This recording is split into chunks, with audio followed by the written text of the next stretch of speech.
How to fix Borderlands 4 not launching or crashing on startup. Now, first of all, check your system requirements. If your PC installs, the game may not start. Now, update your graphics drivers too. So go to graphic card websites. If you use the NVIDIA or AMD, download and install the latest drivers to fix compatibility problems. You can run the game as an administrator. Right-click on the Borderlands 4 icon. Choose Run as administrator. This can fix permission issues that stop the game from launching. Now you can verify games files. So how to do that? Open your game launcher, Steam or Epic Games, depends what you use, and find Borderlands 4. Then click Verify Integrity or Repair. This will fix PC or broken file. After that, disable background programs. So close apps like antiviruses or screen recorders, and they can interfere with the game and cause crashes.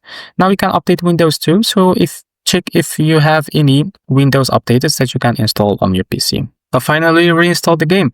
So if nothing works, install Borderlands 4 and install it again. This often solves deeper software problems. So this is how to fix Borderlands 4 not launching or crashing on startup. And if you found this video helpful, please like and subscribe. See you next video.